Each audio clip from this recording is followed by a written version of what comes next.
அவர் இறங்கி வந்து வாசம் பண்ணுகிறாங்க. ஆவியானவர் எங்கேயோ அங்கே ஒரு விடுதலை உண்டே சொல்லியிருக்கிறேன். இப்போது ஜனங்களுடைய ஆத்மா சரீர ஜீவனிலே நாசனாகிய இயேசு கிறிஸ்துவின் நாமத்தினாலே ஒரு விடுதலை தருவீராக. ஆவியானவர் ஆலயத்துக்கு நடுவே வந்து ஆவிவீராக.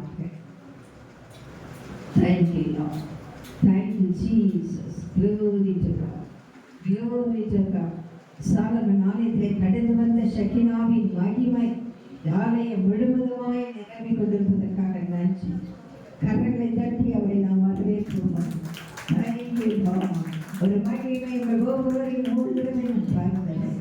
Oh, thank you, Lord. Thank you, Jesus. Glory to God. பேச போகிற அடியனை நீ மூடி மறைத்து என் ஜனங்களுக்குள்ளான வார்த்தையை கொடுத்து நீர் என் ஜனங்களை வழிநடத்த வேண்டுமா சொல்லிக்கிறோம். இயேசுவின் நாமத்தினால் பிதாவே. ஆமென். அல்லேலூயா. சந்தோஷமா இருக்கிறவங்க அல்லேலூயா சொல்லுங்க. ரொம்ப ரொம்ப சந்தோஷமா இருக்கிறவங்க அல்லேலூயா சொல்லுங்க. தூங்குறவங்க அல்லேலூயா சொல்லுங்க. விழித்திருந்து தேவனுடைய வார்த்தையை நாம் கவனித்து தேவனுடைய ஆசீர்வாதத்தின் நன்மையை நாம் சொல்லிக் இத்தருணத்தை கொடுத்த என் தேவாதி தேவனுக்கு முதலாவது நன்றி நான் சமர்ப்பிக்கிறேன். அழைப்பு கொடுத்த அன்பு பிஷப் ஐயா அவர்களுக்கும் அவருடைய குடும்பத்தாருக்கும் என் மரமான நன்றி நான் தெரிவித்துக் கொள்கிறேன். இவர்களை காட்டிலும் நீங்கள் விசேஷம் உள்ளவர்கள்.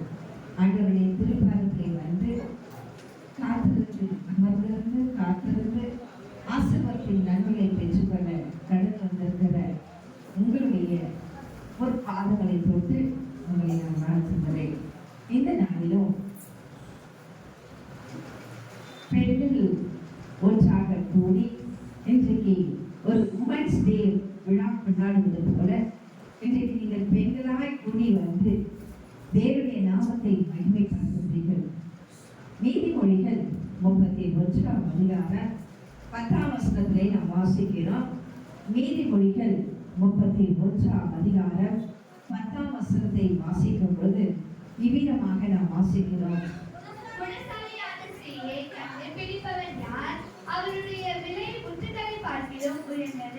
குணசாலியான ஸ்திரீயை கண்டுபிடிப்பவன் யார்? அவருடைய விலை முத்துக்களை பார்க்கிலும் உயர்ந்தது என்று உலகமெங்கும் மகளிர் தினம் என்று செலிப்ரேட் செய்கிறார்கள்.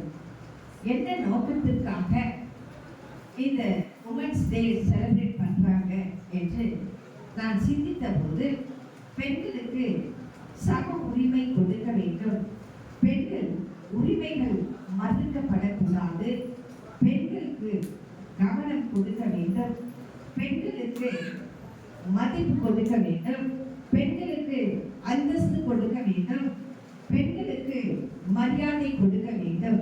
இதுதான் இந்த மகளிர் தினத்தை நோக்கமாக இருக்கிறது வேதாகமத்தின் அடிப்படையிலே என்று நான் பார்க்கிறேன். பைபிளில் கூட பெண்களுக்கு முக்கியத்துவம் கொடுத்து பல காரியங்கள் சொல்லியிருப்பதை நான் வேதத்திலே வாசித்தேன். பெண்களாகிய நமக்கு ஆண்டவர் என்ன சொல்லியிருக்கிறார் என்பதை நாம் அறிந்து கொள்வோம் என்றால் நம்முடைய வாழ்வே மாறும், தரிசனமே மாறும், நாம் ஆசீர்வாதமாகவே மாறுவோம். குணசாலியான ஸ்திரீயை கண்டுபிடிப்பவன் யார்? அவனுடைய விலை முத்துக்களை பார்க்கிலும் விலையேற பெற்றது என்று உயர்ந்தது என்று நாம் பார்க்கிறோம். எனக்கு பிடிப்புள்ள தேவஜனமே, இந்த ரூபி என்றால் என்ன என்று நாம் பார்ப்போம் என்றால், ரூபிக்கு 2 வகை உண்டு. ஒன்று டைமண்ட் ஆனாக இருக்கும். ரூபி பாறைகள் உருவாக்க அது பயன்படுகிறது. இந்த ரூபி என்ன அழகான கலர்ல மின்னும் என்றால், அழகான ரெட் கலர்ல, அது நேச்சுரல் கலர்ல அது மின்னும். ஆனா அது எப்படியாக இருக்கும் என்றால் ஆடாக இருக்கும், எக்ஸ்பென்சிவாக இருக்குமா, ஈட் பண்ணா ரொம்ப கிளியராக அது மாறுமா. ஆக ஒரு பெண்ணை ஆண்டவர் எதற்கு ஒப்பிடுகிறார் என்று சொல்லி இந்த விலை உயர்ந்த முத்துக்களை பார்த்து நான் ஆச்சரியப்பட்டேன். முத்துக்கு சமமாக அதை விட உயர்ந்தது என்று பெண்கள் ஆகிய நம்மை ஆண்டவர் சொல்லியிருக்கிறது வேதாகமத்திலே நான் வாசித்தேன். உமன் என்றாலே எப்படிப்பட்டவர்கள் என்றால் ஸ்ட்ராங் ஆனவர்கள், பார்வை போல ஸ்ட்ராங் ஆனவர்களா. எந்த காரியத்தை சொன்னாலும் ஒரே ஒரு வார்த்தையிலே தூக்கி நிறுத்துகிறவர்கள் தான் உமன். குடும்பத்திலே கணவன் ஏதோ ஒரு கடன் பிரச்சனையை மாட்டி தவிக்கிறார், குடும்பத்திலே பிள்ளைகளுக்கு ஏதோ ஒரு பிரச்சனை, குடும்பத்தின் சூழ்நிலைகளிலே ஏதோ ஒரு பிரச்சனை, வேலை ஸ்தலத்திலே ஏதோ ஒரு பிரச்சனை என்றால் பெண்களா என்ன ஒரே ஒரு வார்த்தை சொல்லுவோம், சரி எல்லாமே பார்த்துக்கோ ஆண்டவர் விடுங்க. அந்த ஒரு வார்த்தை தைரியத்தை கொடுக்கிறது ஆண்களுக்கு. எனக்கு பிரியமுள்ள தேவச்சனமே, ஆதாமை தேவன் மண்ணிலிருந்து உருவாக்கினார். ஆனால் ஏவாளை எப்படி உருவாக்கினாரா? ஒரு எலும்பை இழுத்து உருக்கி ஸ்ட்ராங்காக இருக்கிற எலும்பை உருக்கி உருவாக்கினாரா. வீக் அண்ட் ஸ்ட்ராங், இந்த இருவரும் ஒன்றாக கனெக்ஷன் படுகிறது. அதை கனெக்ஷன் படுத்தி தான் ஆண்டவர் குடும்பம் என்று ஒரு வாழ்க்கையை கொடுத்திருக்கிறார். ரூபி டிரான்ஸ்பராகத்தான் இருக்குமா, ஆனால் அது சொல்லிக்குமா? பெண்கள் ஒளிவு மறைவு இல்லாமல் சுத்தமாக ரூபி ரெட் கலராக இருக்குமா? அப்படியானால் பெண்கள் எப்படி இருக்கணுமா? இயேசுவின் இரத்தத்தால் மூடப்பட்டு, இயேசுவின் இரத்தத்தால் கழுவப்பட்டு பரிசுத்தமாக இருக்கணும் என்பதற்கு அடையாளமாகத்தான் இந்த முத்துக்களை கர்த்தர் நமக்கு முன்னதாக வைத்திருக்கிறார். குணசாலியான ஸ்திரீயை கண்டுபிடிப்பவன் யார்? அவள் எப்படிப்பட்டவள்? விலையேற்ற முத்துக்களை பார்க்கிலும் உயர்ந்தவள் என்று சொல்லி, முத்துக்களை காட்டிலும் உயர்ந்தவள் என்று நாம் பார்க்கிறோம். பெண்கள் எப்படி இருக்கணும்? இயேசுவின் இரத்தத்தால் மூடப்பட்டு, இயேசுவின் இரத்தத்தால் கழுவப்பட்டு, இயேசுவின் இரத்தத்தின் பரிசுத்தத்திலே நாம் இருக்கணும் என்பதற்காகத்தான் இந்த முத்துக்களை உதாரணமாக ஆண்டவர் இந்த விலையேற பெற்ற பெண்களாகி நமக்கு முத்துக்களை முன்னதாக வைத்தார். அல்லேலூயா. சோ ஆண்டவருடைய பார்வையிலே நம்ம எல்லாரும் எப்படிப்பட்டவங்க? பிரிஷியஸ்னா விலையேற பெற்றவர்கள். ஆண்டவருடைய பார்வையிலே பெண்கள் விலையேற பெற்றவர்கள். சில நேரங்களிலே பெண்கள் நினைப்பது என்ன சொல்வார்கள் என்றால், நீ போன வீட்லயும் சரியில்லை, வாழ்க்கைப்பட்ட வீட்லயும் பிறந்த வீட்லயும் சரியில்லை, போன வீட்லும் சரியில்லை, பெத்த பிள்ளைகளும் சரியில்லை, கண்ண கணவனும் சரியில்லை, என்ன வாழ்க்கையோ ஏன்னா நான் பிறந்தனும் என்று ஒரு சலிப்போடு கூட பெண்கள் விவிதமாக சொல்லுகிறதை நான் பார்த்திருக்கிறேன். எனக்கு பிரியமுள்ள தெய்வச்சனமே, பெண்களாகிய நாமே நம்மை பற்றி குறைவாக நினைக்கிறோம். சில நேரங்களிலே உங்க மதிப்பை கூட்டுவதற்கு பைபிள்ல ஒரு ரகசியம் சொல்லியிருக்கிறார். அது என்ன ரகசியம் என்று இந்த இரவு வேளையிலே உங்களோடு கூட 3 ரகசியத்தை ஆண்டவர் இந்த விலையேற பெற்ற உங்களை பார்த்து ஆண்டவர் 3 ரகசியத்தை கொடுத்திருக்கிறார். நான் ஏன் பிறந்தேனோ, இந்த வாழ்க்கை எதற்கு எனக்கு புகுந்த வீடும் சரியில்லை, பிறந்த வீடும் சரியில்லை, கட்டின கணவனும் சரியில்லை, பிள்ளைகளும் சரியில்லை, வாழ்கிற வாழ்க்கையும் சரியில்லை என்று சலித்து போய் வாழ்கிற வாழ்க்கையிலே நிற்கிற பெண்கள் ஆகிய சிலருக்கு ஆண்டவர் கொடுக்கிற ஒரு வேத வசனத்தின் ரகசியங்களை உங்களுடைய மதிப்பை குறைத்து நீங்கள் பார்க்காதபடி இருப்பதற்கு ஒரு ரகசியத்தை வேதத்திலே வைத்திருக்கிறார். அதை நாம் ஆராய்ந்து எடுத்து வாசிப்போமா? 1 பேதுரு 3ஆம் அதிகாரம் 1ஆம் வசனத்திலிருந்து 4ஆம் வசனம் முடிய யாராவது ஒருவர் வாசிக்கும்படி கேட்டுக்கொள்கிறேன். மனைவிகளே, உங்கள் சொந்த புருஷர்களுக்கு கீழ்ப்படிந்திருங்கள். அப்பொழுது அவர்களில் யாராவது திருவசனத்திற்கு கீழ்ப்படியாதவர்களாய் இருந்தால் பயபக்தியோடு கூடிய உங்கள் கற்புள்ள நடத்தையை நடக்கையை அவர்கள் பார்த்து போதனையின்றி மனைவிகளே நடக்கையினாலே ஆதாயப்படுத்திக் கொள்வார்கள். எனக்கு பிரியமுள்ள தேவச்சனமே, குணசாலியான ஸ்திரீயை கண்டுபிடிப்பவன் யார்? அவருடைய விலை முத்துக்களை பார்க்கிலும் உயர்ந்தது என்று ஆண்டவர் எழுதியிருக்கிறார். இந்த முத்தை ஈட் பண்ணா அதனுடைய கிளாரிஃபை இன்க்ரீஸ் ஆகுமா? இந்த விலை உயர்ந்த முத்து இன்று விலை உயர்ந்ததாக மாறும்படி ஆண்டவர் உங்களை ஒரு ரீஃபைன் ப்ராசஸ் வைத்திருக்கிறாரா? எப்படி என்றால், உங்கள் ஒவ்வொருவரையும் உடைத்து உருவாக்கி உயர்த்த போகிறார். சோ எந்த ஒரு பெண்ணையும் ஆண்டவர் உடைத்து உருவாக்கி உயர்த்துகிறவராய் இருக்கிறார். உலகத்திற்கும் பெண்கள் எதையோ விலை உயர்ந்ததாக கருதுகிறார்கள்.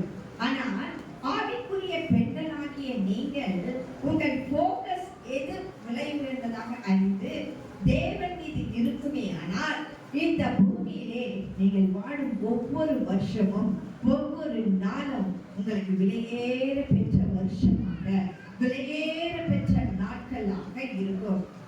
அப்படி என்று இந்த வேதம் நமக்கு சொல்லுகிறது. மனைவிகளே, உங்கள் சொந்த புருஷருக்கு கீழ்ப்படிங்கள் என்று. அப்போது அவர்கள் யாராவது திருவசனத்திற்கு கீழ்ப்படியாமல் போவார்கள் என்றால் பயபக்தி உள்ள உங்கள் கற்புள்ள நடக்கை அவர்கள் பார்த்து. இந்த முதல் வசனத்திலே உங்களை விலையேற பெற்றதாக மாற்றுகிற ஃபர்ஸ்ட் சீக்ரெட் எது தெரியுமா? கீழ்ப்படிதல். அல்லேலூயா. கீழ்ப்படிகிற பெண்கள் விலையேற பெற்றவர்கள் என்று வேதம் நமக்கு சொல்கிறது. யாருக்கு கீழ்ப்படிய வேண்டும்? குடும்பத்திலே விலையேற பெற்றவர்களாக நீங்க மாற்றுவது எது என்றால் கீழ்ப்படிதல். யாருக்கு கீழ்ப்படியணும் சொல்லுங்க. யாருக்கு கீழ்ப்படியணும்? சொந்த புருஷனுக்கு கீழ்ப்படியணும். ஆனா யாருக்கு கீழ்ப்படியணும்? யாரு மேல பயம் இருக்குதோ அவங்களுக்கு தான் நம்ம என்ன பண்ணுவோம்? கீழ்ப்படிவோம். எங்க அப்பாவை பார்க்கும் பொழுது ஒரு ஆர்மி மேன், அவருக்கு முன்பாக வந்து நிற்பதற்கு எல்லாரும் பயப்படுவாங்க, நடுங்குவாங்க. ஆனா நான் மட்டும் வந்து நின்று அவருக்கு தைரியமா பேசுவேன். அவர் ஒரு வார்த்தை சொன்னா, படிப்புல மார்க் கம்மி ஆயிடுச்சுன்னா, ஒரு ஃபெயில் ஆயிடுச்சோம்னா வந்து முன்னாடி இருக்கிறதுக்கு என்ன இருக்கும்? பயம் இருக்கும். ஏன்னா இவ்வளோ பெரிய ஆர்மி மேன் பெல்ட்டை கழிச்சினார்னா ஸ்கூல் காம்பவுண்ட்லேருந்து வீட்டுக்கு திரும்பி வந்த வரையிலும் பெல்ட் அடி தான் விடணும். தெருங்க யாராவது கேட்டாங்கன்னா, உன் பிள்ளைய அடிக்கல, என் பிள்ளைய அடிக்கல, எச்சா வச்சுருப்பாரு. ஸோ அப்போ யாருக்கு பயந்தா நம்ம படிப்புல முன்னேறுவோம்? யாருக்கு பயப்பட வேண்டியது? யார் மேல பயம் இருக்கிறதோ அவங்களுக்கு நம்ம என்ன பண்ணுவோம்? கீழ்ப்படியும். ஒரு தகப்பன் மீது பயம் இருக்குமே என்றால், ஒரு தாய் மீது உனக்கு பயம் இருக்குமே என்றால் கட்டாயம் என்ன பண்ணுவ? கீழ்ப்படிவ. எனக்கு புரியுது தேவச்சனமே. ஒரு பைக்ல போறேன் அல்லது ஒரு கார்ல போறேன், ஒரு வாகனத்துல போகும் பொழுது தொலைவில் ஒரு போலீஸ்கார் நிற்கிறார். அந்த போலீஸ்காரர் நிற்கிறார் என்றால் என்ன செய்வ? ஐயோ ஹெல்மெட் இருக்கணும், ஃபோன் பேசிட்டு தைரியமா போக முடியுமா? ஐயோ பயம் போட்டுவாரு. என்ன பண்ற? பயம் குடியேறுது. உடனே என்ன பண்ற? ஃபோனை ஆஃப் பண்ணி உள்ள வச்சிருக்கேன். அப்போ சாதாரண பூமியில மனுஷனுக்கே பயம் இருந்து அந்த வார்த்தைக்கு பயத்துல நீ கீழ்ப்படிந்து நடக்கிற என்றால் எனக்கு பிரியமுள்ள தேவச்சனமே, ஏன் கை போட்டு வருகின்ற ஒரு பயம்? தேவனுக்கு கீழ்ப்படியும். இந்நாட்களிலே எது பறந்து போய்விட்டது குடும்பங்களிலே என்றால் பயபக்தி தான் தொழிலுக்கு போய்விட்டது. முற்பிதாக்களுடைய ஆசீர்வாதங்களை பார்க்கும் பொழுது யாரையெல்லாம் தேவன் ஆசீர்வதித்தாரோ அவங்களுடைய எல்லாருடைய காரியமும் எப்படி இருந்ததா? கர்த்தருக்கு பயப்படுகிற பயம் இருந்ததா? தேவன் மேலே ஒரு பயம் இருந்ததா? தேவனுக்கு கீழ்ப்படிதல் இருந்தது. ஆதியாகமம் 22ஆம் அதிகாரம் 18ஆம் வசனத்தில் சொல்லுகிறது, என் சொல்லுக்கு கீழ்ப்படிந்தபடினாலே ஆசீர்வதிக்கப்படுவாய் என்று. ஆதியாகமம் 28:7ஆம் வசனத்திலே சொல்லப்படுகிறது, யாக்கோபு தன் தகப்பனுக்கும் தாய்க்கும் என்ன செய்தாரா? கீழ்ப்படிந்தாரா? ஏன் கீழ்ப்படிந்தார்? தகப்பனுக்கும் தாய்க்கும் பயந்ததினாலே கீழ்ப்படிந்தார். ஆதியாகமம் 31:42ஆம் வசனத்திலே வாசிக்கும் பொழுது பயபக்திக்கும் கீழ்ப்படிதலுக்கும் உள்ள கனெக்ஷன் இந்த வசனம் சொல்லுகிறதை நாம் வாசிக்கலாம். ஆதியாகமம் 31:42, என் பிதாவின் தேவனாகிய ஆபிரகாமின் தேவனும் ஈசாக்கின் பயபக்திக்குரியவரும். யாருக்கு பயபக்திக்குரியவரு? ஈசாக்குக்கு பயபக்திக்குரியவரு. உங்களுடைய ஜெபத்துல நீங்க ஜெபிக்கும் பொழுது எப்படி ஜெபிக்கணும்? ஆபிரகாமுக்கு பயபக்திக்குரியவரே, ஈசாக்கின் பயபக்திக்குரியவரே, யாக்கோபின் பயபக்திக்குரியவரே, என் முற்பிதாக்களின் பயபக்திக்குரியவரே என்று சொல்லி நீ பயத்தோடு கூட தேவனுடைய சன்னிதானத்திலே அவரை நோக்கி ஜெபிக்கிறவர்களாக இருக்க வேண்டும். யாரெல்லாம் தேவனுக்கு பயப்படுகிறார்களோ அவர்கள் தான் கீழ்ப்படிவார்களா? நீங்கள் தேவனுக்கு பயப்படுகிறீர்களா, கீழ்ப்படுகிறீர்களா என்பதை சற்று உங்களுக்கு நீங்களே சிந்தித்து பாருங்கள். பயம் வரும்போதுதான் கீழ்ப்படிதல் வரும். அப்படியானால் தேவனுக்கு பயப்படுகிற பயம் நமக்குள்ளே முதலாவது வேண்டும். எப்ப பயம் வரும் என்றால் அவர்கள் யார் என்று தெரிந்தால்தான் பயம் வரும். ஒரு போலீஸ்காரனை பார்த்தாதான் அவன் போலீஸ்ன்ற அந்த முத்திரையை பார்க்கும்போது, அந்த ட்ரெஸ் கோட்லஸ் பார்க்கும் பொழுதுதான் நமக்குள்ள என்ன வருகிறது? பயம் வருகிறது. கர்த்தரை அறிகிற அறிவு இருப்பவருக்கு தான் என்ன வரும்? கரல கட்டுவான். கர்த்தரை அறிகிற அறிவு இருப்பவருக்கு தான் பயம் வரும். 2 நாளாகமம் 19:7ஆம் வசனத்திலே இவ்விதமாக இருப்பதை நாம் பார்க்கலாம். கர்த்தருக்கு பயப்படுகிற பயம் உங்களிடத்திலே இருக்க கடவுது என்று சொல்லி. அப்படியானால் கர்த்தருக்கு பயப்படுகிற பயம் என்றால் அந்த கர்த்தர் யார் என்று நீ முதலாவது அறிகிற அளவுக்கு உனக்கு அறிவு இருக்க வேண்டும். அப்பொழுதுதான் அவர் கர்த்தர் என்பதை நீ அறிந்து கொண்ட பின்புதான் அவருக்கு முழுவதாக உனக்கு பயம் வரும். கர்த்தருக்கு பயப்படுகிறவர்கள் தான் கீழ்ப்படிவார்கள். எனக்கு பிரிவுள்ள தேவ சொன்னவே, யோனாவை பார்க்கும் பொழுது ஆண்டவர் சொல்கிறார், இந்த பேழைக்குள்ளே நீ இத்தனை வருஷம் காலம் நீ உள்ளே இருக்க வேண்டும் என்று சொல்கிறார், இத்தனை நாட்கள் இருக்க வேண்டும் என்று சொல்லி.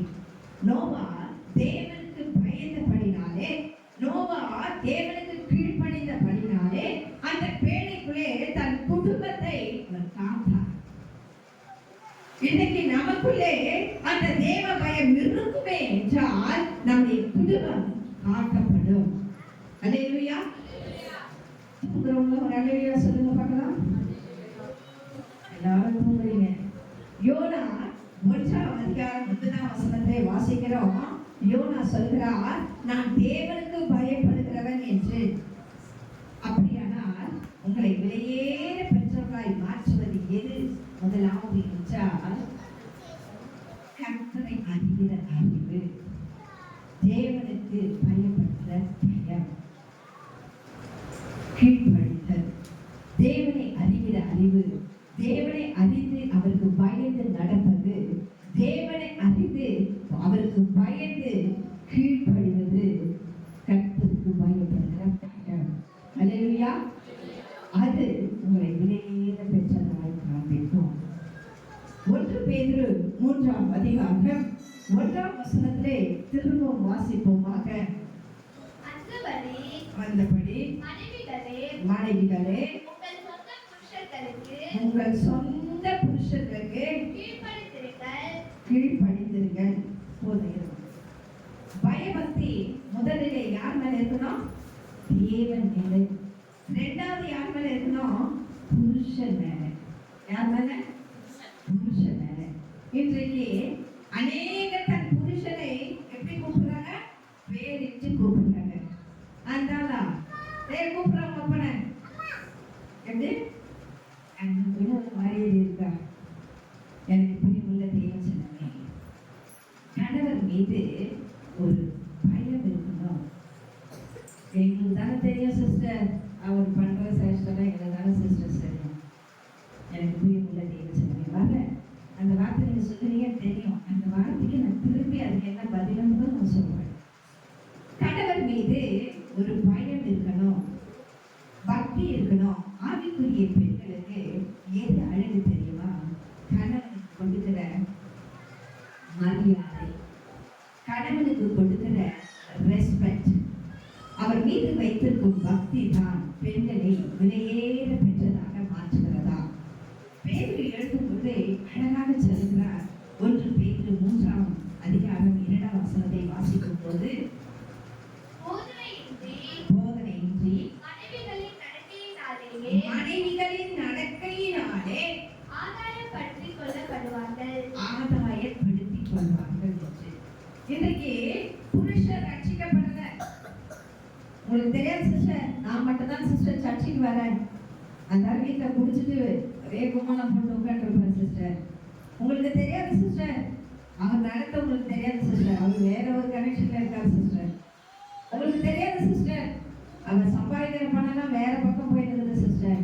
நான் பண்ற குடும்ப கஷ்டம் தான் சிஸ்டர் தெரியும்.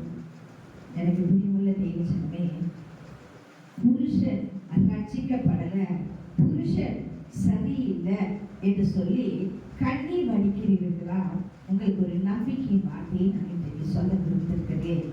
நீங்கள் பயபக்தியுடன் தேவனுக்கும் புருஷனுக்கும் கீழ்ப்படிந்து நடந்தால் போதனையே இல்லாமல் நீங்கள் ஆதாயப்படுத்திக் கொள்வீர்கள் என்று இந்த வேதம் சொல்லுகிறது. இல்லையா?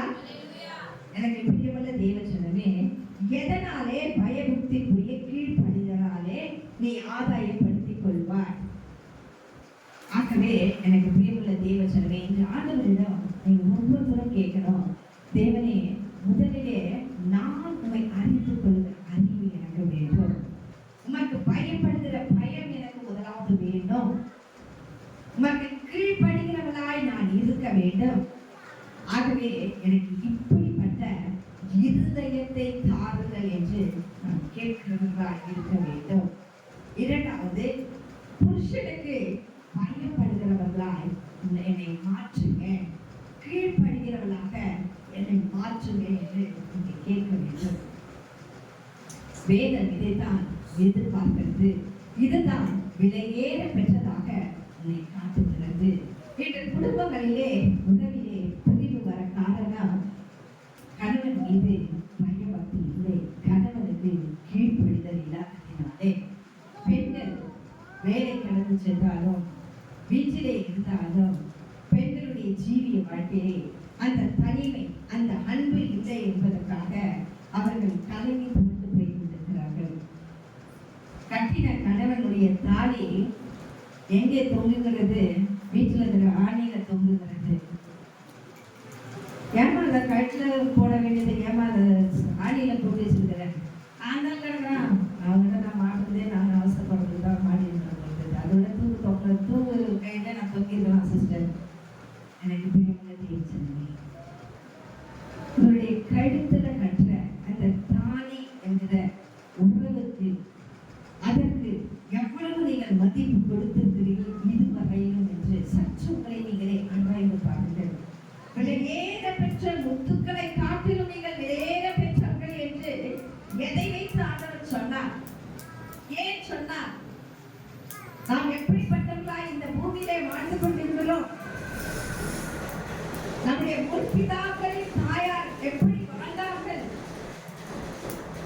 புருஷனுக்கு பயப்படுகிறவர்களாய் மாறுங்கள், கீழ்ப்படுகிறவர்களாய் மாற்றுங்க என்று ஆண்டவருடைய சமூகத்தை கேளுங்க. வேதம் இதைத்தான் எதிர்பார்க்கிறது, இதைத்தான் விலையேற பெற்றதாக காட்டுகிறது. இன்று குடும்பங்களிலே பிரிவு வர காரணம் பயபக்தி, கீழ்ப்படிதல் இல்லாததினாலே. தாலி கட்டி போட்ட அந்த தாலிய வேற எங்கேயோ மாட்டி கொண்டு இருக்கிறீங்க. ஆக உறவு உடைக்கப்படுகிறது, பிரிக்கப்படுகிறது. ஏன்? தேவன் ஒருவர் இருக்கிறார். அந்த அந்த பாவியான அந்த மனுஷனை ரட்சிக்க படாத பாடுபடுகிற அந்த புருஷரையும் ரட்சிப்பதற்கு கர்த்தர் ஆயத்தமாக இருக்கிறார். ஆகவே முதலிலே நீங்கள் பக்தியாக இருக்கணும், நீங்க பரிசுத்தமாக இருக்கணும், நீங்க தேவனுக்கு கீழ்ப்படிந்து நடக்கணும். அப்பொழுது ஒரு எண்ணம் இல்லாததினால்தான் உறவிலே பிரிவு ஏற்படுகிறது. உன் புருஷனுக்கு நீ பயந்து கீழ்ப்படிந்து நடப்பாயானால் நீ ஆதாயப்படுத்திக் கொள்வாய் என்று வேதம் சொல்கிறது. அவர் குடிச்சிட்டு வராரு சிஸ்டர், அவர் இன்னொருவரோட கூட கனெக்ஷன்ல இருக்காரு சிஸ்டர், அப்ப எப்படி நான் அவருக்கு ரெஸ்பெக்ட் பண்றது என்று ஒருவேளை நீங்க கேள்வி கேட்கலாம். அதெல்லாம் எனக்கு தெரியாது. ஆனால் இந்த வேதம் சொல்கிறது அவன் துன்மார்க்கன் தான், அவன் ரட்சிக்கப்படலாம். ஆனா நீ பயபக்தியாக நடந்தால், உன் பயபக்தி நிமித்தம், உன் கீழ்ப்படிதலின் நிமித்தம் நான் அவனை ரட்சிக்கிறேன், நீ ஆதாயப்படுத்திக் கொள்வாய் என்று. இதுதான் வேதத்தின் அடிப்படை வழி. நீ விலையேற பெற்றவளாய் இருக்க வேண்டும் என்றால் நீ ஆதாயப்படுத்திக் கொள்ள வேண்டும். விலையேற பெற்றவர்களாய் நீங்கள் யார்? விலையேற பெற்றவர்கள். உங்கள் கீழ்ப்படிதல் தான் உங்களை விலையேற பெற்றதாக மாற்றுகிறது. உங்கள் கீழ்ப்படிதல் பிள்ளைகள் பார்க்கிறாங்க, உறவுக்காரர்கள் பார்க்கிறாங்க, சமுதாயம் பார்க்கிறது. அவர்கள் சொல்வார்கள், அவன் சரியானதான் இருக்கா, பயபக்தியா தான் இருக்கா. அதனாலதான் ஆண்டவர் நிச்சயமாகவே அந்த குடும்பத்தில் இருக்கிற கணவரை ரட்சித்தாரு, அந்த பிள்ளைகள் எல்லாம் குடும்பத்திலே எவ்வளவு அழகான ரட்சிப்புகளை கொண்டு வந்திருக்காரு, அந்த குடும்பம் எவ்வளவு அழகாக ஆலயத்திற்கு போறாங்க, நானும் என் வீட்டாரமோ என்றால் கர்த்தரை சேவிப்போம் என்று சேவிக்கிறார்கள் என்று சொல்லி சமுதாயம் உங்களை பார்த்து விலையேற பெற்றவள் என்று சொல்லி உங்களை வாழ்த்துகிறது. அல்லேலூயா. இந்த விலையேற பெற்றவர்களுக்கு ஆண்டவர் கொடுக்கும் அடையாளம் என்ன என்று சொல்லி நாம் பார்ப்போம் என்றால், அதே வசனத்தை வாசிக்கமா? போதனையின்றி மனைவிகளின் நடக்கையினாலேயே. யாருடைய நடக்கையினாலே? மனைவியுடைய நடக்கையினாலே ஆதாயப்படுத்திக் கொள்ளப்படுவார்கள். ஆதாயப்படுத்திக் கொள்வார்கள். அது இல்லமா, முன்னாடி வசனம் மேல கற்புள்ள நடக்கையிலே, கற்புள்ள நடக்கையை அவர்கள் பார்த்து போதனையின்றி மனைவிகளின் நடக்கையினாலேயே ஆதாயப்படுத்திக் கொள்ளப்படுவார்கள். பெண்களுக்கு இவ்விதமாக சொல்லப்படுகிறது. ஆண்களுக்கு சொல்லப்படுகிறது என்ன என்று நாம் பார்ப்போம் என்றால், 2 கொரிந்தியர் 11:2 வாசிக்கும் பொழுது, 2 கொரிந்தியர் 11:20 ஓரிடத்தில் கூடி வரும் பொழுது அவனவன் தன் சொந்த போஜனத்தை முந்தி சாப்பிடுகிறான். ஒருவன் பசியா இருக்கிறான், ஒருவன் வெறியா இருக்கிறான். 2 கொரிந்தியர் 11:2 நான் உங்களை கற்புள்ள கன்னிகையாக கிறிஸ்து என்னும் ஒரே புருஷனுக்கு ஒப்புக் கொடுக்க நியமித்தபடியால் உங்களுக்காக தேவ வைராகியம் கொண்டிருக்கிறேன். Thank you very much. நான் உங்களை கற்புள்ள கன்னிகையான கிறிஸ்து என்னும் ஒரே புருஷனுக்கு ஒப்புக் கொடுக்க நியமித்திருக்கிறபடியால். கற்பு என்பது கன்னிகையை கூறுகிறது. கிறிஸ்து என்னும் ஒரே புருஷனை குறிக்கிறதை இங்கு வேதம் நாம் வாசிக்கிறோம். உங்களுக்கு என்ன குவாலிஃபிகேஷன் இருக்க வேண்டுமா? அப்படி உங்களுக்கு ஒரு அடையாளத்தை கற்றுக் கொடுக்கிறார். ஒரு விலையேற பெற்றவர்களாய் இந்த பூமியிலே, இந்த சமுதாயத்திலே உங்களுக்கு ஒரு மோதிரத்தை வைக்கிறார் என்றால், பெண்களுக்கு எது தெரியுமா முக்கியம்? கற்புள்ள நடக்கை. அல்லேலூயா. கற்புள்ள நடக்கை என்பதற்கு என்ன விளக்கம் என்றால், திருமண உறவுக்கு வெளியே இருக்கிற எல்லா தவறான உறவுகளும் கற்புக்கு விரோதமானது. இன்று கவுன்சிலிங்க்கு அநேக இடத்துல வரும்போது எல்லாம் ஒரே ஒரு பிரச்சனை தான் தெரியுமா? கணவருக்கு வேற ரிலேஷன்ஷிப், மனைவிக்கு வேற ரிலேஷன்ஷிப், என் பிள்ளைக்கு வேற ரிலேஷன்ஷிப். இதுதான் அநேக கவுன்சிலிங்க வராங்க.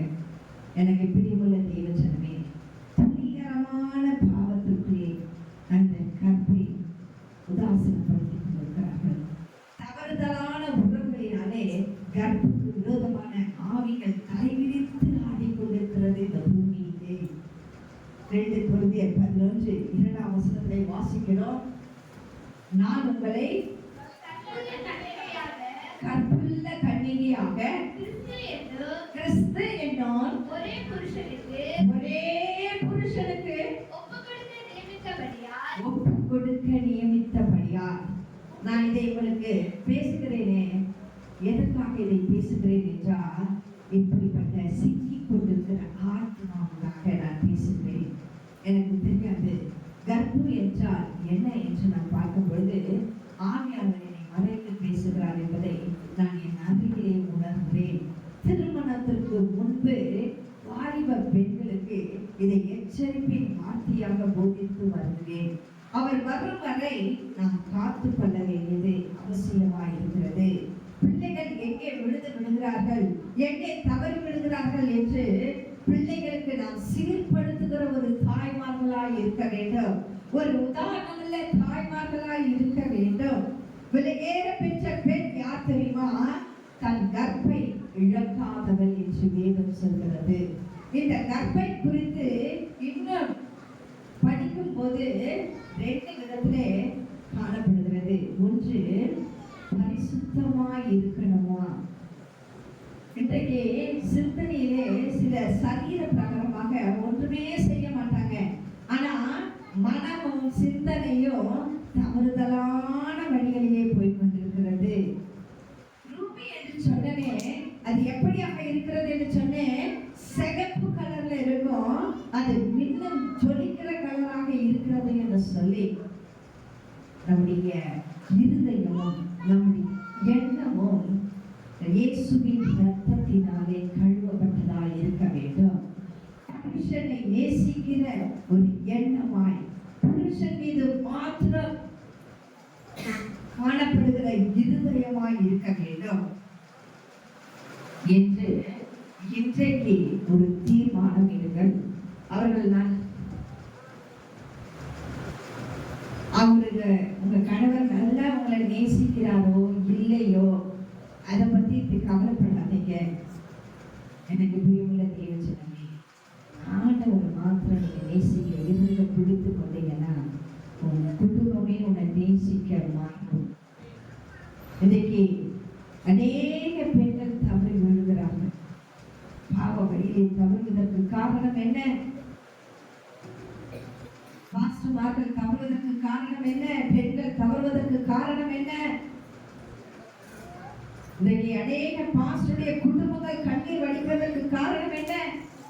ஒரு பிரதர் என்றுதான் அறிமுகமாகிறார்கள். ஆனால் பிறகு அந்த பிரதராகவே வைப்பதில்லை. எனக்கு பிரியமுள்ள தேவஜனமே, பிரதர்ல தொடங்கி இறுதியிலே பாதர் நிலையிலே அமைத்து போதர் நிலையிலே அமர்ந்து போதை நிலையிலே மாறுவதுதான் விலையேற பெற்றவராய் மாறி குப்பையிலே கிடக்கிற நிலைமை காணப்படுகிறது. அங்கு ஒரு விலையேற பெற்ற அன்பு இருக்கிறது. இயேசுவின் அன்பு மாத்திரம் போதும். உன்னுடைய இருதயம், உன்னுடைய எண்ணம் எப்படியாக இருக்க வேண்டும் என்று சங்கீதக்காரன் சொல்லுகிறார். சங்கீதம் 51:10 சுத்த இருதயத்தை என்னிலே சிருஷ்டியும். நீதிமொழிகள் 4:23 சாலமன் இப்படியாக சொல்லுகிறார், எல்லா காவலோடும் இருதயத்தை காத்துக்கொள்ள கிருபைத்தார். பேதுரு சொல்லுகிறார், சுத்த இருதயத்தோடு ஒருவருக்கொருவர் மூக்கமாய் அன்பு கூறுங்க. மத்தேயு 5:8 இயேசு சொல்லுகிறார், சுத்த இருதயத்துள்ளவர்களை பாக்கியவான்கள் என்று சொல்லி. இன்றைக்கு நம்முடைய இருதயம் சுத்தமா இருக்கிறதா? எண்ணங்கள் சுத்தமா இருக்கிறதா? சற்று நம்மை ஆராய்ந்து பார்க்கிறவர்களாய் இருக்க வேண்டும். தீத்து 2:5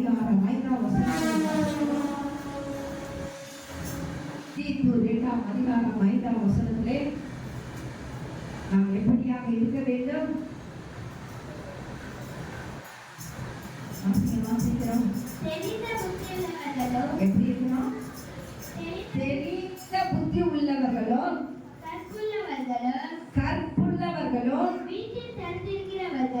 வீட்டில் தரித்திருக்கிறவர்களும் நல்லவர்களும் தங்கள் புருஷர்களுக்கு கீழ்ப்படுகிறவர்களுமாய் இருக்கும்படி அவர்களுக்கு படிப்பிக்கத்தக்க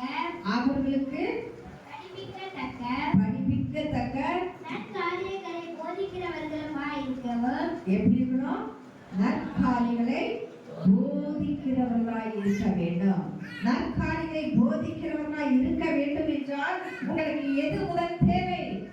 தெரிந்த புத்தி இருக்கணும். கற்பை குறித்து வாழ்க்கையை அன்பு கிடைக்காமல் இருந்தாலும் கூட, தனிமையிலே இருந்தாலும் கூட, வீட்டிலே கணவரை விட்டு பிரிந்து இருந்தாலும் கூட, கணவரே இல்லாவிட்டாலும் கூட, ஒரே புருஷனோடு தான் நான் வாழ்வேன் என்கிற எண்ணம் உணர்வு இருக்க வேண்டும். அதைத்தான் இந்த வேதம் சத்தியத்துடன் படி உங்களுக்கு புரிய வைக்கிறது. தெரிந்த புத்தியோடு கூட நாம் வாழ்கிறவர்களாக இருக்க வேண்டும். நம்முடைய வாலிப பிள்ளைகளுக்கு, திருமணமாய் கொடுத்திருக்கிற பிள்ளைகளுக்கு அதை நாம் போதித்து கற்பித்து கொடுக்கிறவர்களாய் இருக்க வேண்டும். கணவன் தொலைவில் இருக்கிறார் என்பதற்காக, வீட்டிலே இருக்கிறோம் என்பதற்காக எல்லாரையும் வீட்டுக்குள்ள சேர்த்துக் கொண்டு தவறுதலான வழிகளிலே போகக்கூடாது. எனக்கு பிரியமுள்ள தெய்வ சக்தி, தெரிந்த புத்தியுடன் வாழணும். அன்பில்லை என்பதற்காக அடுத்தவங்க வீட்டுல போயிட்டு சாப்பாடு, உனக்கு சாப்பாடு இல்லை என்பதற்காக அடுத்த வீட்டுக்கு போய் அவங்க வீட்டுல இருக்கிற சாப்பாட்டை எடுத்துட்டு வந்து நீ சாப்பிட முடியுமா? முடியுமா? முடியாது. அவங்களுடைய இலையிலிருந்து யாராவது எடுத்துட்டு வந்து சாப்பிடுவீங்களா? உங்க வீட்டுல கரெக்டா இல்ல, கரண்ட் இல்ல, ஏசி இல்ல என்று பக்கத்து வீட்டுல போய் படுத்து தூங்க முடியுமா? முடியாது. நம்ம வீட்டுல குறை இருந்தாலும் நம்ம வீட்டுல தான் நம்ம இருக்க முடியும். எனக்கு இல்லையே என்று அடுத்தவர் வீட்டிலே புகுந்து எடுத்தால் அது என்ன? அவமானம். அது என்ன? அசுத்தம். மண்ணுக்கு போகும் வரை நீங்களும் நானும் எப்படிப்பட்டவர்களாய் இருக்க வேண்டும்? தெளிந்த புத்தி உள்ளவர்களாய், கற்புள்ளவர்களாய். 2 கொரிந்தியர் 11:2 நான் உங்களை கற்புள்ள கன்னிகையாக கிறிஸ்து எனும் ஒரே புருஷனுக்கு ஒப்பு கொடுத்து இருக்கிறபடினாலே நாம் எப்படியாக பரிசுத்தத்தை காத்துக் கொள்கிறவர்களாக இருக்க வேண்டும். ஆகவே இன்றைக்கு ஒரு முடிவு ஆண்டவரிடம் நான் போராடுவேன். என் கணவனுக்காக, என் பிள்ளைகளுக்காக ஆண்டவரிடம் நான் செபிப்பேன். ஆண்டவருடைய சமூகத்திலே காத்திருப்பேன், வெற்றி பெறுவேன். என் கணவர் ஒன்று இல்லை என்றாலும் நாளை மாறுவார், நாளை என்றால் இல்லை என்றாலும் மறுநாள் மாறுவார். அவர் அன்பு எனக்கு நிச்சயமாகவே கிடைக்கும் என்கிற நம்பிக்கையுடன் உங்கள் இருதயத்தின் நினைவுகளின் ஏக்கங்கள் எல்லாம் திருப்தி செய்கிற ஒரே அன்பு இருக்கிறது. அதுதான் இயேசுவின் அன்பு, அந்த கல்வாரியின் அன்பு. அதுதான் வசனம் சொல்லுகிறது. தீத்து 2:5 தெரிந்த புத்தி உள்ளவர்களும் கற்புள்ளவர்களும் வீட்டில் தரித்திருக்கிறவர்களும் நல்லவர்களும் தங்கள் புருஷனுக்கு கீழ்ப்படுகிறவர்களும் இருக்கும்படி. பக்கத்துல வீட்டுல இருக்கிற ஒருவருக்கு ஒரு அம்மா என்ன பண்ணாங்கன்னா, பக்கத்து வீட்டுல இருக்கிற ஒரு அம்மாக்கு ஏங்க வீட்டுக்கார இல்லைங்க, அவங்களுக்கு போய் கொஞ்சம் உதவி செய்ய அனுப்புனாங்க. இவரும் போய் உதவி செய்தார். உதவி செய்துட்டு கடைசியில் அவங்க 2 பேருக்கும் லீக் ஆயிடுச்சு. எனக்கு பிரியமுள்ள தீங்கு சொல்லுங்க, உதவி செய்ய போய் உபதிரவமானது யாருனால? உன்னாலதான். நீ வேலை வெட்டி இல்லாம அவங்க கேட்கிறாங்கன்னு உன் புருஷனை நீ அங்க அனுப்பிட்டு என் புருஷன் வழியே சரியில்லை, என் புருஷன் நடத்த சரியில்லைன்னு சொல்றதுனால ஒரு பிரயோஜனமும் இல்லை. எனக்கு பிரியமுள்ள தெய்வச்சன், இன்னைக்கு அநேகர் இப்படிதான் நான் செயல்பட்டு கொண்டிருக்கிறார்கள். இன்னொரு அம்மா என்ன பண்ணாங்கன்னா, ஒரு பக்கத்து வீட்டுல வீட்டில் இருக்கிற ஒருவருக்கு உதவி செய்ய என்று சொல்லி மனைவி கணவனுக்கு உதவி செய்ய போய் உறவு வளர ஆரம்பித்து விட்டார்களாம். அண்ணன் என்று சொல்லி அந்த உறவு உள்ளே போனது. இப்போ அந்த திருமணமாகாத அந்த பெண்மணிக்கு உதவி செய்ய அந்த மனைவி தன் கணவரை உள்ளே நுழைய விட்டது என்பதால் அண்ணன் என்று சொல்லி உள்ளே புகுந்தவர் உறவு கொண்டாட ஆரம்பித்தார். இப்போ அந்த பெண்மணி சொல்லுறா, உங்களை பார்க்காம இருக்க முடியல, உங்ககிட்ட பேசாம இருக்க முடியல, நீங்க இல்லைன்னா நான் இல்லை என்று சொல்லி. எனக்கு பிரியமுள்ள தேவச்சனமே, ஒரு ஸ்டேஜ் வந்துவிட்டது, விஷயம் மனைவிக்கு தெரிந்து விட்டது. மனைவி ஐயோ நம்ம தானே வழி வகுப்போம் இருக்கு, அதனால இனிமேல இவரை உஷார் பண்ண வேண்டியதுதான் என்று சொல்லி கணவனை ஸ்டிக் பண்ணி இனிமேல் என் உங்ககிட்ட பார்க்கக்கூடாது, பேசக்கூடாது, அந்த வீட்டுக்குள்ள போகக்கூடாது என்று சொல்லி திருத்தி விட்டார். எனக்கு பிரியமுள்ள தேவச்சனமே,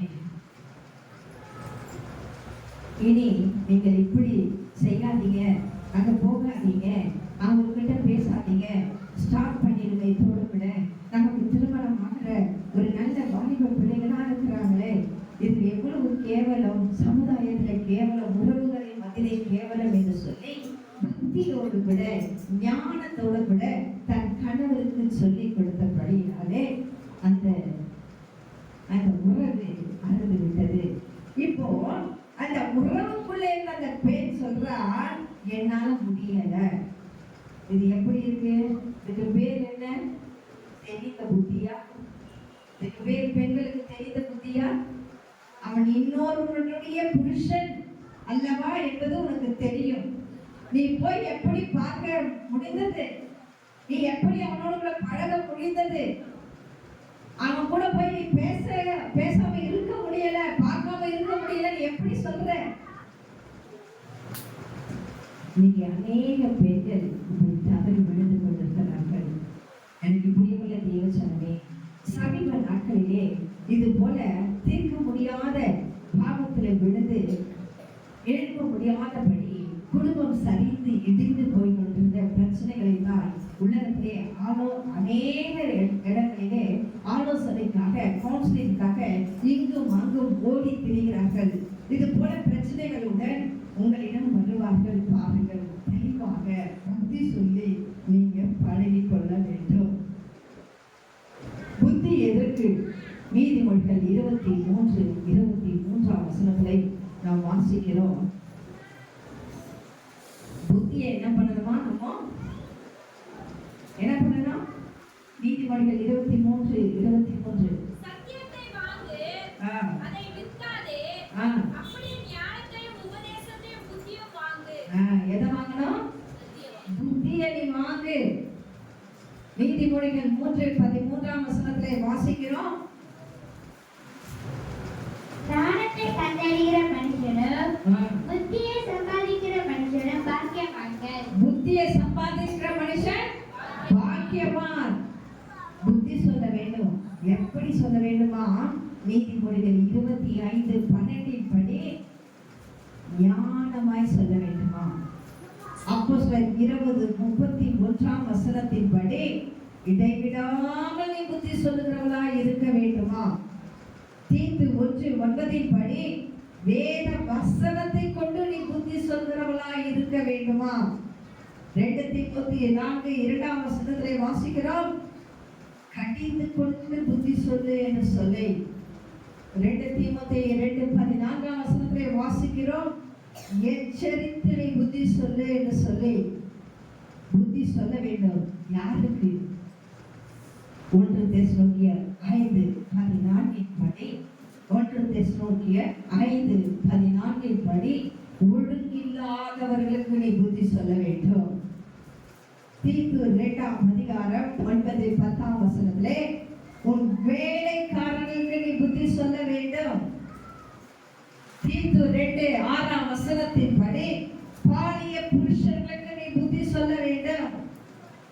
தீத்து 2:5 படி ஸ்திரீகளுக்கு நீ புத்தி சொல்கிறவளா இருக்க வேண்டும். தீத்து 2:2 படி முதிர் வயதுள்ள புருஷனுக்கும் நீ புத்தி சொல்கிறவர்களாக இருக்க வேண்டும்.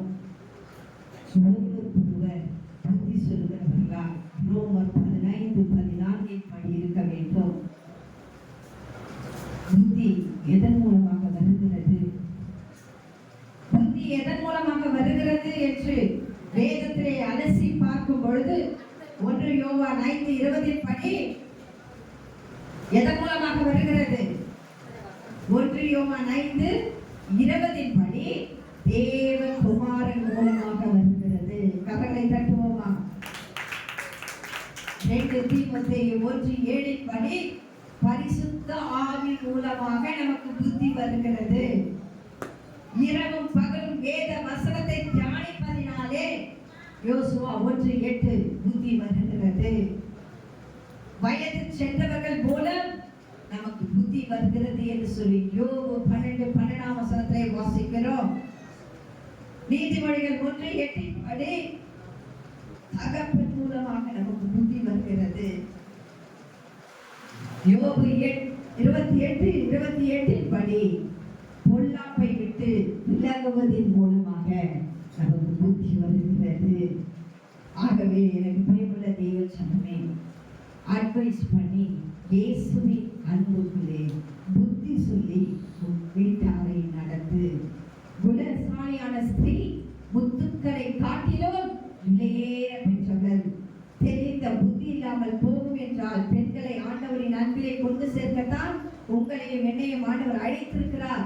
உடைத்து உருவாக்கி உருமாற்றி உபயோகப்படுத்தி உயர்த்தவே நம்மை முன்பிரித்திருக்கிறார், வேர் பிரித்திருக்கிறார். தேவ ராஜ்யத்திலே இப்படிப்பட்ட ஆத்துமாக்களை சீர்படுத்தி நிறுத்தவே தான் நம்மை முத்துக்களை விட விலையேற பெற்றவர்களாய் கர்த்தர் வைத்திருக்கிறார் என்று வேதம் சொல்கிறது. ஒரு சமாரிய பெண்ணை ஆண்டவர் ஒதுக்கி வைக்கவில்லை. எல்லாரும் அவளை கல்லெறிந்தார்கள். ஆனால் ஆண்டவர் அவளை அன்பாக அழைத்து இனி பாவம் செய்யாதே போ என்று சொல்லி அவளை அனுப்புகிறதை நாம் பார்க்கிறோம்.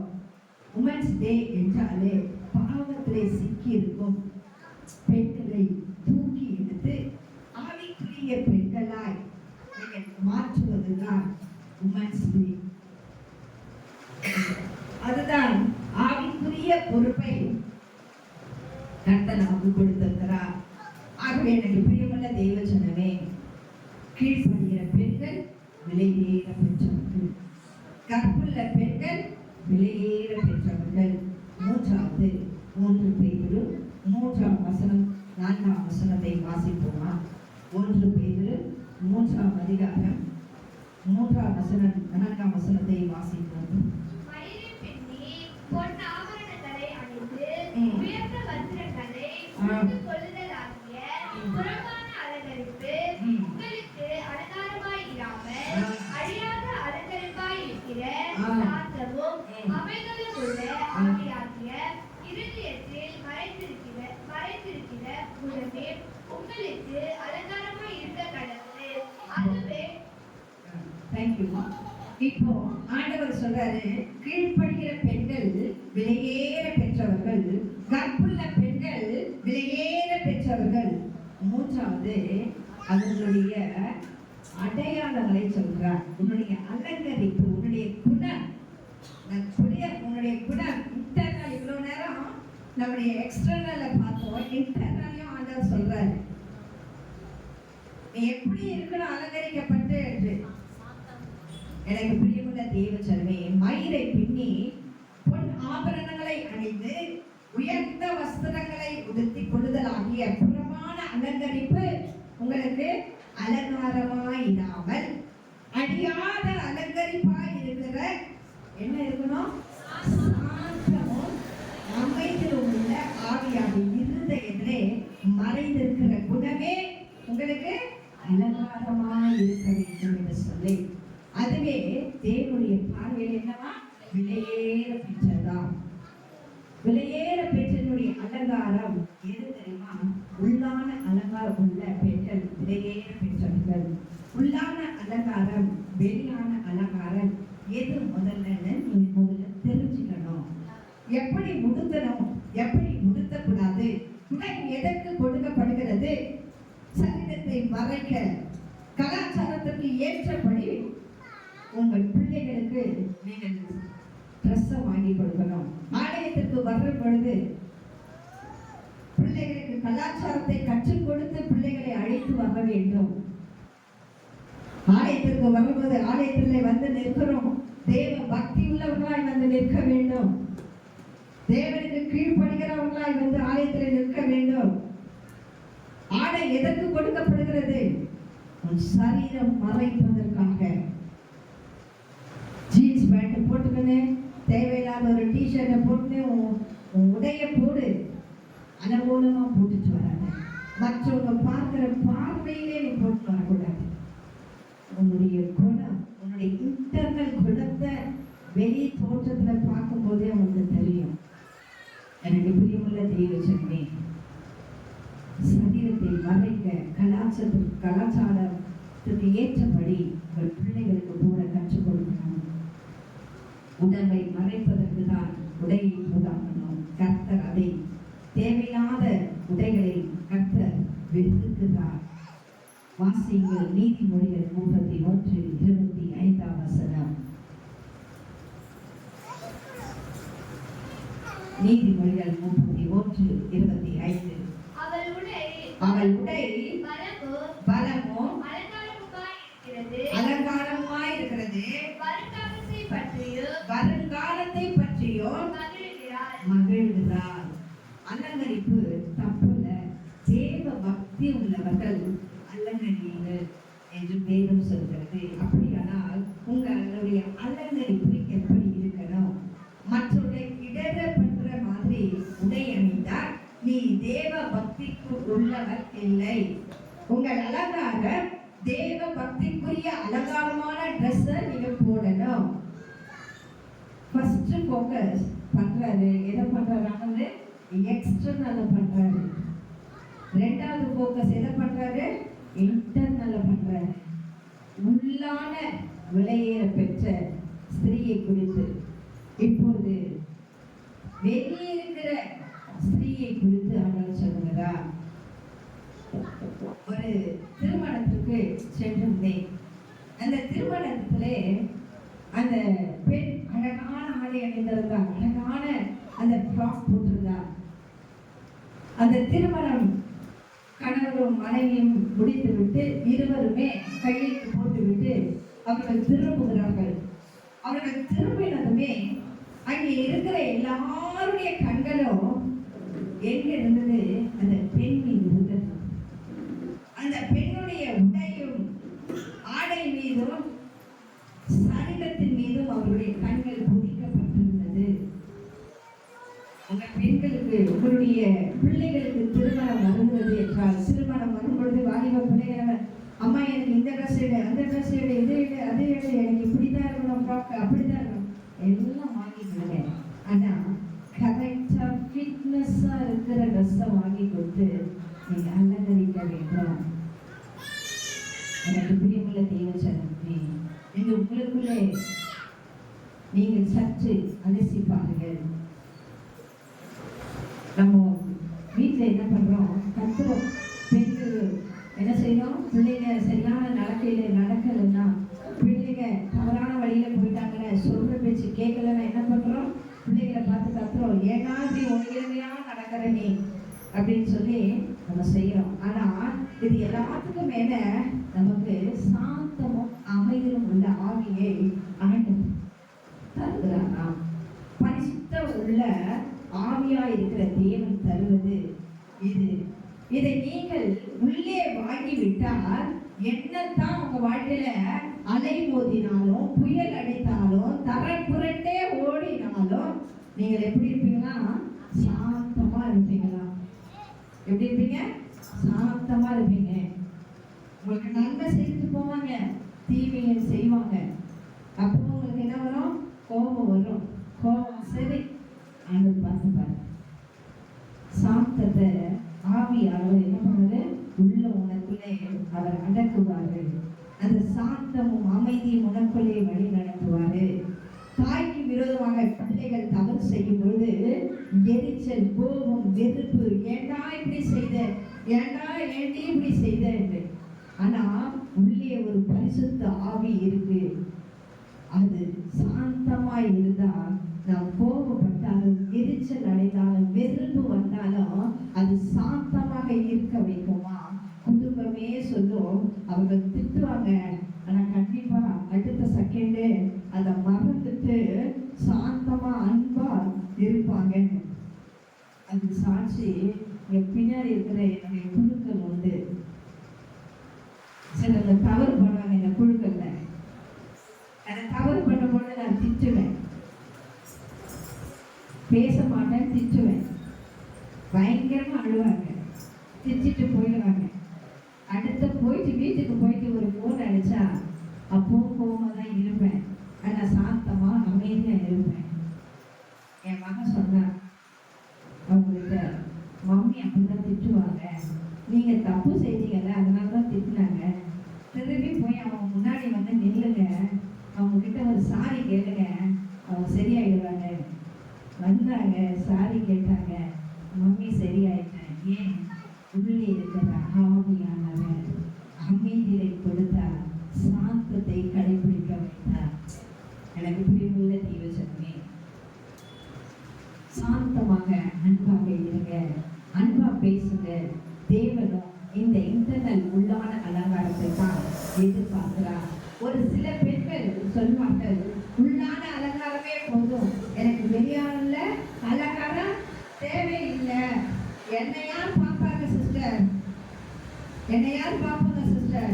நான் தலை சீவனாயினா, நான் குளிச்சாயினா, நான் ட்ரெஸ் போட்டாயினா, நான் போடலைனாயினா, நான் சாப்பிட்டாயினா, நான் சாப்பிடலைனா, நான் தூங்கலாயினா, நான் தூங்கலனாயினா, நான் எழுதாயினா, நான் நடந்தாயினா, எனக்கு என்ன சிஸ்டர் இருக்கு? எனக்கு பிரியமுள்ள தேவச்சனமே, ஒரு நாள் ஒரு மகள் இப்படிப்பட்ட எண்ணங்களோடு கூட என்னிடம் ஒரு ஆலோசனையாக வந்தார். அவங்க புருஷன் தான் கொண்டு வந்து அந்த மகனை விட்டுட்டு அவர் போயிட்டார்.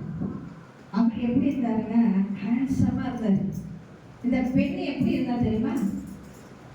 குளிக்காம, தலையும் சரியா சீவாம, அலங்கோலமா இருந்தார். அவரை பார்க்கவே சகிக்க முடியல.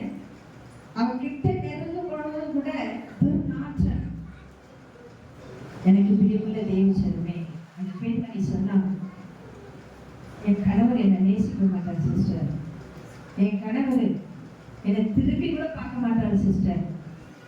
அப்ப நான் நினைச்சுட்டேன், நானே உங்ககிட்ட நெருங்க முடியலையம்மா, எப்படிமா உன் கணவர் உங்ககிட்ட நெருங்குவாரு? எனக்கு பிரியமுள்ள தேவச்சனமே, அந்த பெண்கிட்ட சொன்னேன், பெண் அழகா இருக்கா, ஆனா அவ எப்படி இருக்கிறா? வெளியே தோட்டத்துல எப்படி இருக்கிறா? அசுத்தமா இருக்கிறா. அவள் உடுத்தி இருந்த உடை நல்லாவே இல்லை. அவளுடைய கணவன் கொண்டு வந்து விட்டுட்டு போறாரு, அவ ஒரு உடுத்தி இருந்த உடை நல்லாவே இல்லை. ஆனா ஹஸ்பண்ட் போட்டுட்டு போற உடை ஆன்சமா இருந்தது. எனக்கு பிரியமுள்ள தேவச்சனமே, அந்த பெண்மணிக்கு ஒரு ஆலோசனை சொன்னேன். முதல்ல நீ நல்லா குளிச்சுட்டு உன் ஹேர் ஸ்டைலை மாத்து, உன் ஹேர் ஸ்டைலை மாத்து, முகத்துக்கு கொஞ்சம் கிரீம் போடு, பவுடர் அடி, தேவைப்பட்டா கொஞ்சம் லிப்ஸ்டிக்கும் போட்டுக்கோ. நீ இந்த சாரியெல்லாம் உடுத்தாத. இந்த பழைய சாரியெல்லாம் வீட்டில் வச்சுருக்கிற பெண்மணிகளுக்கு சொல்றேன், இந்த பழைய சாரியெல்லாம் நிறைய யாருக்கெல்லாம் கொடுத்துருங்க. நீங்க கொடுத்தா தான் உங்களுக்கு புது சாரி உள்ள வரும். சொன்னேன் நம்ம கிட்ட, நீ போமா, இந்த சாரியெல்லாம் கட்டாத, ஒரு நல்ல சாரியை வாங்கி நீ கட்டு என்று சொல்லி அனுப்புனேன். கழுத்துல இருக்குது இந்த மஞ்சள் கயிறு கரையில இருக்கு. ஏமா நீ செயினெல்லாம் போட மாட்டியா? எனக்கு சிஸ்டர், எனக்கு இந்த அழகு என்ன எங்க வீட்டில் பார்க்குறாரா? எங்க வீட்டில் நேசிக்கிறாரா? அவர் வேலையே வேற சிஸ்டர், அவர் வேற ஒரு பொண்ணு கனெக்ஷன். நீ இப்படி இருந்தால் அவர் அப்படிதான் போவார். எனக்கு பிரியமுள்ள தேவச்சனமே, என்ன நினச்சி அப்படி பேசுகிறாங்கன்னு பார்க்காதீங்க. எனக்கு பிரியமுள்ள தேவச்சனமே, அந்த கழுத்தில் இருக்கிற அந்த தாலி கையை கொஞ்சம் மஞ்சள் போட்டு ஒரு நல்ல ஒரு செயினை கடையில் வாங்கி அதை போடு. போய் உன் கண்ணாடி முன்னாடி போய் முதல்ல நீ நில்லு. உனக்கு உனக்கு பிடிச்சிருந்தா உன் கணவருக்கு உனக்கு பிடிக்குமே சொன்னேன். எனக்கு பிரியமுள்ள தேவச்சனமே, அவளுடைய வெளியரங்கமான முகத்தையும் அவருடைய ஆடையும் அவர் மாற்றினார், சுத்தம் செய்தார். நீ பேதை மாதிரி இருக்காத, உன் புருஷனுக்கு போதை மாதிரி இரு, அவங்க அவனோடு கூட இருப்பார் என்று சொன்னேன். எனக்கு பிரியமுள்ள தேவச்சனமே, பழையதை தூக்கி போடு, புதியதாய் மாறு என்று சொன்னேன். ஹஸ்பண்டு உன்னை பார்த்துக்குவாரு, அன்பா நேசிப்பாரு. நீ அவருக்கு தகுந்த மாதிரி அலங்கரித்துக் கொண்டு, வெளியரங்கமான அலங்காரத்தோடு கூட உள்ளான அலங்காரத்துக்குள்ள இது கீழ்ப்படிந்த பெண்ணாக இரு, கற்புள்ள பெண்ணாக இரு, அலங்கரிக்கப்பட்ட பெண்ணாக இரு. இதுவே விலையேற பெற்றது, முத்துக்களை காட்டிலும் விலையேற பெற்ற குலசாலியான ஸ்திரீக்கு உண்டான ஆசீர்வாதம். 1 பேதுரு 3:5-6 இப்படியே பூர்வத்தில் தேவனிடத்திலே நம்பிக்கையாயிருந்த பரிசுத்த ஸ்திரீகளும் தங்களுடைய புருஷர்களுக்கு எப்படி இருந்தார்களா? கீழ்ப்படிந்து தங்களை அலங்கரித்தார்கள் என்று சொல்லப்படுகிறது. அந்தபடியே தான் சாராள் ஆபிரகாமை ஆண்டவனே என்று சொல்லி அவனுக்கு கீழ்ப்படிந்திருந்தாள், பயபக்தியாய் இருந்தாள். அவனுக்கு பிள்ளை இல்லாமல் இருந்தது, ஆனாலும் விசுவாசத்தோடு கூட நின்று பெற்றுக்கொண்டார். ஒரு பெண்ணுக்கு எது அழகு தெரியுமா? நன்மை செய்கிற பெண்கள் விலையேற பெற்றவர்கள். அல்லேலூயா. தொர்காள் என்கிற பெண்ணை குறித்து வேதத்திலே பார்க்கிறோம். அவள் இறந்த உடனே அன்பாக்கள் எல்லாரும் வந்து நின்று அவங்க சொல்றாங்க, நாங்க எவ்வளவு ஏழையாக இருந்தோம், இந்த பெண் தான் எங்களுக்கு உதவி செய்தாங்க என்று சொல்லி. அப்போஸ்தலர் 9:36 வாசிக்கிறோம். யோப்பா பட்டணத்திலே கிரேக்க பாஷையிலே தொர்காள் என்ற அர்த்தம் கொள்ள தபிதாள் என்னும் பேருடைய ஒரு ஸ்திரீ இருந்தார். அவள் எப்படிப்பட்டவளாய் இருந்தாளா? நற்கிரிகள் தர்மங்களை மிகுதியாய் செய்து கொண்டிருந்தவளாய் இருந்தாளா? ஒரு பெண்ணுக்கு எக்ஸ்ட்ரா இருப்பது மற்றும் கொடுக்கும் இருதயம் முதல்ல இருக்கணும். தர்மங்கள் செய்கிற இருதயம் ஒரு பெண்ணுக்கு இருக்கணும். பெண்களுக்கு வீண் செலவு செய்வதை தடுத்து மற்றவருக்கு நற்கிரியை செய்யுங்கள், அதுதான் தேவனுடைய பார்வைக்கு விலையேற பெற்றது என்று வேதம் சொல்லுகிறது. 1 பேதுரு 3:6 அவருக்கு கீழ்ப்படிந்திருந்தால் நீங்கள் நன்மை செய்து ஒரு ஆபத்துக்கும் பயப்படாதிருப்பீர்களானால் அவருக்கு பிள்ளையாய் இருப்பீர்கள் என்று சொல்லி. யாருக்கு பிள்ளையாய் இருப்பீர்கள்? சாராளுக்கு நீங்கள் பிள்ளைகளாய் இருப்பீர்கள். ஆபிரகாமுக்கு நீங்கள் யார்? விசுவாச தகப்பனுக்கு நீங்கள் யார்? பிள்ளைகள். சாராள் உங்களுக்கு யார்? விசுவாச தாய். எனக்கு பிரியமுள்ள தேவச்சனமே, நம்முடைய ஆவிக்குரிய தாய் தகப்பன் யார்? அநேகர் உண்டு. ஆவிக்குரிய முற்பிதாக்கள் ஆபிரகாம், ஈசாக்கு, யாக்கோபு, சாரா, இவர்களை விட பெரிய தகப்பன் நமக்கு ஆண்டவராக இயேசு கிறிஸ்து. நீங்கள் நன்மை செய்ய பயப்படாதீர்கள். சாராளுக்கு என்ன ஆபத்து வந்தது தெரியுமா? ஆதியாகமம் 12:13 வாசிக்கும் பொழுது, ஆகையால் உன் நிமித்தம் எனக்கு நன்மை உண்டாகும் படிக்கும், உன்னாலே என் உயிர் பிழைக்கும் படிக்கும், நீ உன்னை என் சகோதரி என்று சொல்லி என்றான் ஆபிரகாம். ஆபிரகாம் இவ்விதமாக சொல்லுகிறார். ஏன்னா எகிப்தில மனைவி என்று சொன்னா கொண்டு போடுவாங்களாம். ஆகனா என் சகோதரன் என்று சொல்லு. ஏனென்றால் அந்த தேசத்துல மனைவியை பதித்து கொண்டு போய்விடுவார்களாம். ஆகையால் சாராள் போகிற இடமெல்லாம் ஆபிரகாமை அண்ணன் என்று சொன்னார்களாம், சகோதரன் என்று சொன்னார்களாம். ஒரு நாள் எகிப்து ராஜா பார்வோன் சாராளை தூக்கிட்டு போயிட்டார். எவ்வளோ மனசுல பயம் இருந்திருக்கும் அந்த சாராளுக்கு. ஆனால் கர்த்தர் அழகாக இடப்பட்டார். கொண்டு போய் விடு அவருடைய மனைவியே என்றார். இன்னொரு இடத்துல அபிமேலுக்கு சாராளை கொண்டு போய் விடுவார். பெண்களே, உங்களுக்கு எதிர்பாராத ஆபத்துகள் வரலாம். நீங்கள் தப்ப வழியே இல்லாமல் இருக்கலாம்.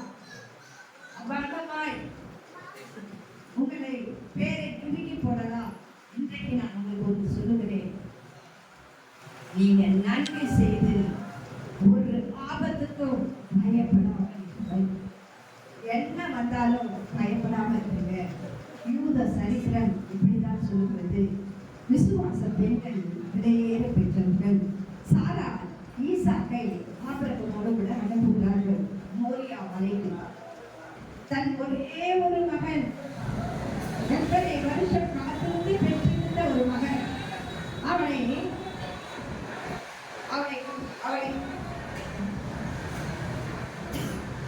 மோரை மலைக்கு அழைத்து செல்கிறார்கள். செய்தி வரும், சாராளுக்கு வருகிறது, உன்னுடைய ஒரே மகனை உன் கணவர் பலியிட போகிறார், அவன் இன்றைக்கு மரித்து போக போகிறான் என்று சொல்லி. நான் இமேஜின் பண்ண சாராள் என்ன செய்திருப்பாங்க, வீதி வீதியா சென்று, ஐயோ இந்த காய மகன் நான் பெற்றெடுத்தேன், இதுக்காக நான் தவறு பெற்றெடுத்தனே ஒரே மகன் என்று சொல்லி நம்ம கூட அப்படித்தானே கதறுவோம். அது போலதான் கதறிப்பாங்க. அதன் பிறகு ஒரு செய்தி இருக்கிறது சாராளுக்கு, உன் மகன் மறிக்கவே இல்லை, உயிரோடு தான் இருக்கான் என்று. இது ஒரு சரித்திரம் சொல்லுது. அவருடைய மனநிலை எப்படி இருக்கும்? பிள்ளைகளை குறித்து பயப்படாதீர்கள். இன்றைக்கு உங்களுடைய பிள்ளைகளை குறித்து நீங்க கலங்காமல் இருங்க. சாராளை போல விசுவாச பெண்ணாக நீங்கள் இருப்பீர்கள் என்றால் ஒன்றுக்கும் பயப்படாமல் இருப்பீர்கள். வாழ்க்கையிலே நீங்கள் அடையிட பெற்றவர்களாக இருப்பீர்கள். எனக்கு பிரியமுள்ள தேவச்சனமே, உங்களுக்கு முன்பதாக அடியேனை ஒரு ஜீவனுள்ள சாட்சியை கர்த்தர் நிற்க வைத்திருக்கிறார். இன்றைக்கு உங்களுக்கு முன்பதாக என்னை ஒரு பட்டம் படித்து முடித்த ஒரு மருத்துவர் என்று சொல்லி என்னை அறிமுகப்படுத்திக் கொண்டதை காட்டிலும் தேவனுக்காக திருப்பணி செய்கிற ஒரு சேவகி என்று சொல்வதிலே நான் பெருமிதம் கொள்கிறேன். என் தாய் தகப்பனார் வேலூர் சிஎம்சி மருத்துவமனையிலே பணியாற்றியவர்கள். அவர்களுக்கு பிறந்த 3வது மகள் நான். என் தகப்பனாருக்கு கர்த்தர் எல்லா விதமான ஆசீர்வாதங்களையும் கொடுத்திருந்தார். ஆனால் என் தகப்பன் தன் சிநேகிதனோடு கூட நண்பனா இருந்தபடினாலே அந்த சிநேகிதன் கற்றுக் கொடுத்த தவறான வழிகளிலே தகப்பனார் கடந்து சென்றார். பிசாசானவன் எவ்விதமாய் என் தகப்பனுடைய சிந்தனைகளை மாற்றினான். வேதத்திலே நாம் பார்க்கிறோம், ஒரு தகப்பன் செய்கிற பாவம் பிள்ளைகளுக்கு சாபம் என்று சொல்லி. என் தகப்பன் தன் சிநேகிதனோடு கூட, அவர் ஒரு முஸ்லிம் நண்பரோடு கூட இருந்தபடினாலே அவர் கற்றுக் கொடுத்த சில மாதிரிகள் எல்லாவற்றையும் தான் கற்று அறிந்து கொண்டு தன் சொந்த குடும்பத்திற்கே அந்த மாதிரிகத்தை செயல்படுத்த ஆரம்பித்தார்.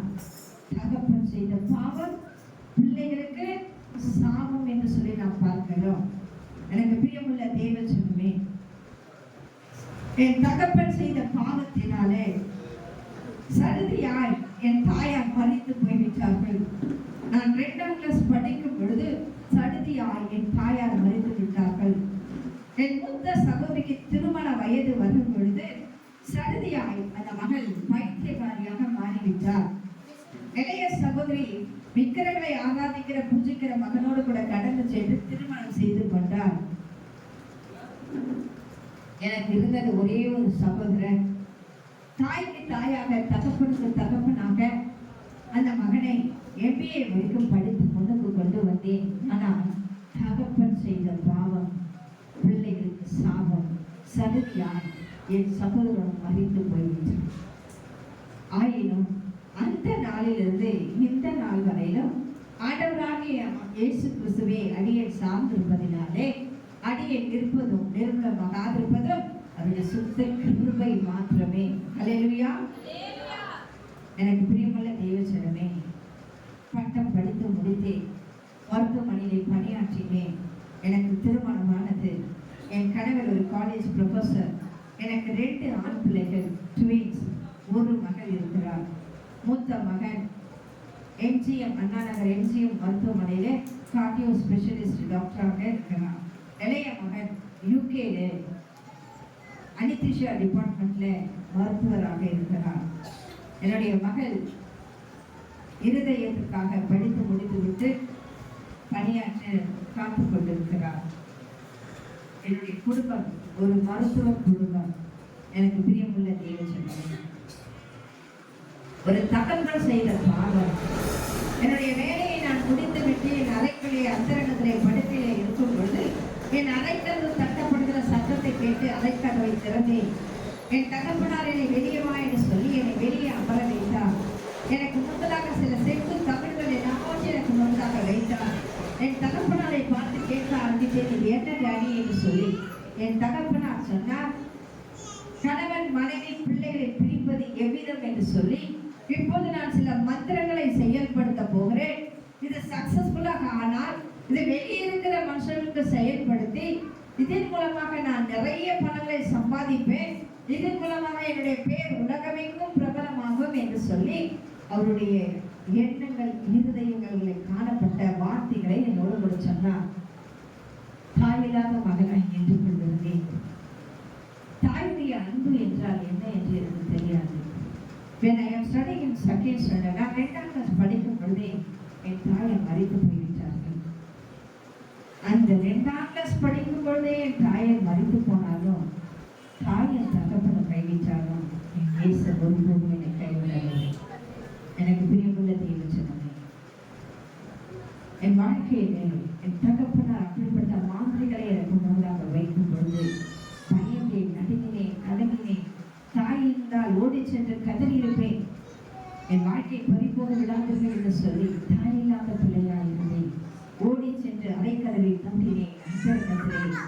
தேவனுடைய பாதத்தை அமர்ந்து கதற ஆரம்பித்தேன்.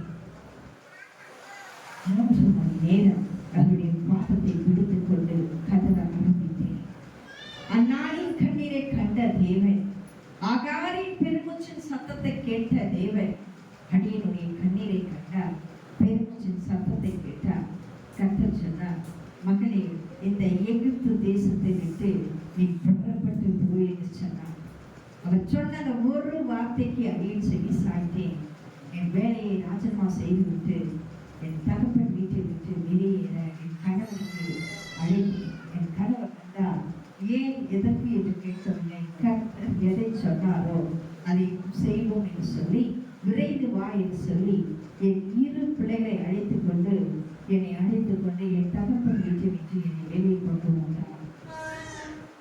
நான் வேலூர்லேருந்து சென்னை பட்டணத்துக்கு வந்து கொண்டு என்னுடைய பட்டம் படித்த என்னுடைய சர்டிபிகேட் எடுத்துக்கொண்டு வரவில்லை, என்னுடைய ஐஸ்வர்யங்களை எடுத்துக்கொண்டு வரவில்லை, எதையுமே எடுத்துக்கொண்டு வரவில்லை.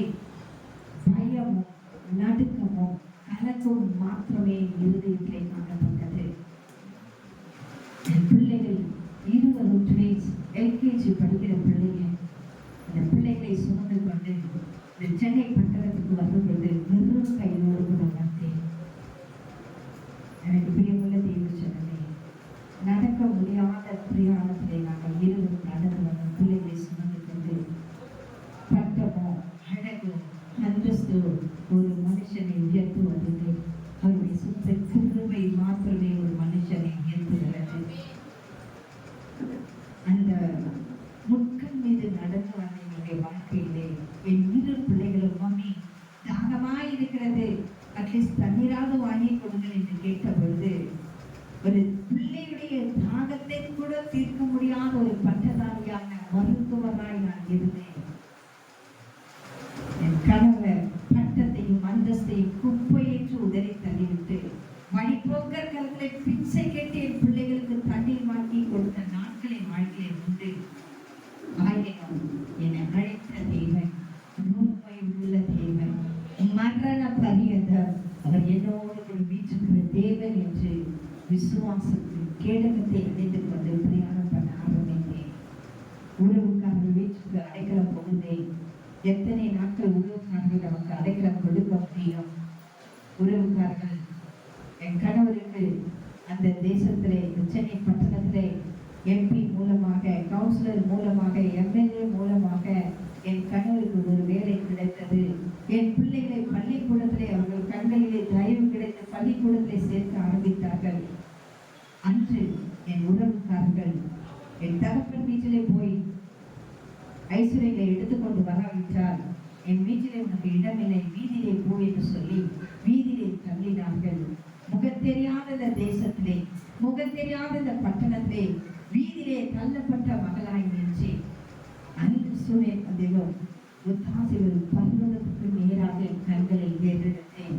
வானத்தையும் பூமியை உண்டாக்கின பண்ணின சர்வ வல்லமையுள்ள பிதாவிடத்திலிருந்து ஆகாருக்கு ஒரு தூதனை அனுப்பின தேவன் அடியனுக்கு ஒரு தூதனை அனுப்பினார்.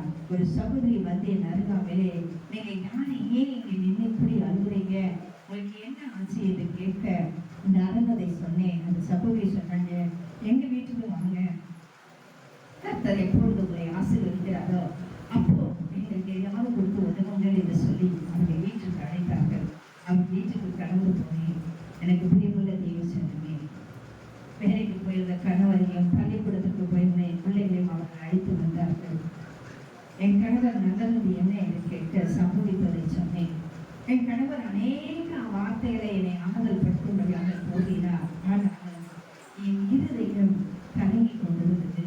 காரணமே, என் இரு பிள்ளைகளும் என் அருகாமையிலே வந்து, மம்மி பசிக்கிறது, ஆகாரத்தை கொடுங்கள் போஷிப்பதற்கு என்று கேட்ட பொழுது, ஒரு தாய் தன் பிள்ளையுடைய பசியை போவதற்கு கூட வழியில்லாத பாதையில் இருக்கப்பட்ட ஒரு நிர்பந்தமான ஒரு நகலாய்ப்பின் வாழ்க்கையாய் என் வாழ்க்கை காணப்பட்டது.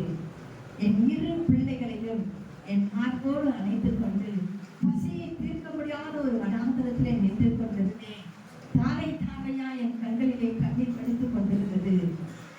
என் கணவர் வேகமாக போனார். போன வேகத்தோடு வீடு திரும்பினவர் வெளியே போகலாம் என்று சொல்லி என்னை அழைத்து சென்றார். அவரோடு கூட கடந்து போனேன். ஒரு திருமண மண்டபத்திற்கு அழைத்து சென்றார். அந்த திருமண மண்டபத்துக்கு போன போது என் கணவர் சொன்னார், மணமகளையும் மணமகளையும் பிறகு சந்திக்கலாம், வா மேலறைக்கு என்று சொல்லி என்னை அழைத்து சென்றார். மேலறைக்கு கடந்து சென்றேன். மேலே ஆகாரம் போடப்பட்டிருந்தது. பிள்ளைகள் பசியோடு இருந்ததினாலே அந்த ஆகாரத்தை புசிக்க ஆரம்பித்தார்கள். ஆனால் என் இருதயம் கலங்கி கொண்டிருந்தது. என் கணவரை பார்த்து கேட்க ஆரம்பித்தேன், இது யாருடைய திருமணம்? உன்னுடைய உறவுக்காரலா அல்லது என்னுடைய உறவுக்காரலா, உன்னுடைய நண்பர்களா, யாருடைய திருமணம் என்று கேட்க ஆரம்பித்தேன். என் கணவர் சொன்னார், மன்னித்து விடுமா, மன்னித்து விடு. முகத்தெரியாத தேசத்திலே முகத்தெரியாத ஒரு கல்யாண மண்டபத்தை நான் உன்னை அழைத்து வந்து விட்டேன். காரணம், பிள்ளைகளுடைய வயிற்று பசி என்று சொன்னார். ஒரு தாயாக, ஒரு சகோதரனாக, ஒரு தகப்பனாக, ஒரு சகோதரியாக சற்று சிந்தித்து பாருங்கள். தாய் இருந்தால் ஓடி சென்று கதறி இருப்பேன், இதற்காக நீ பெற்றெடுத்தாய் என்று கதறி இருப்பேன். தாயில்லாத பிள்ளையாய் நின்று கொண்டிருந்தேன்.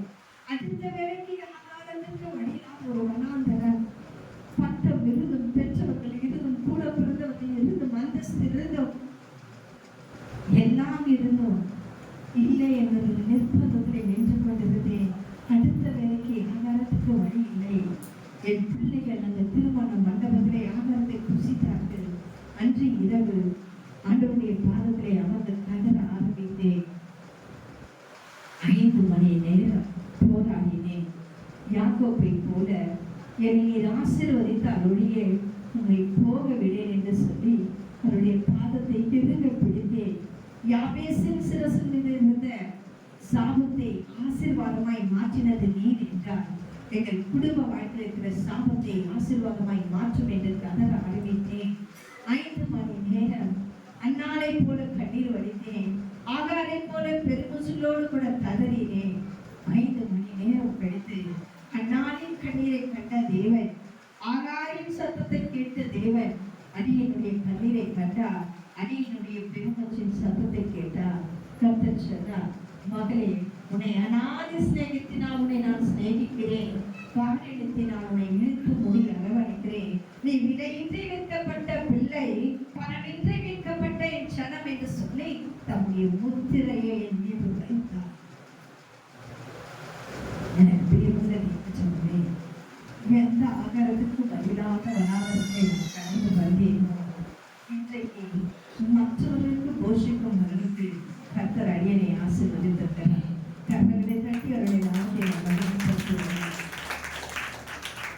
எந்த மூத்த சபையை திருமண வயது வரும்பொழுது பைத்தியக்காரியாக மாறினாலோ, தகப்பன் செய்த பாவத்தினாலோ வாழ்க்கை சாபமாய் முடிந்து வாழ்க்கையின் விளிம்பலை நின்று கொண்டிருந்தாலோ, அந்த மகளுக்காக நான் என் கணவரும் ஜெபித்தோம்.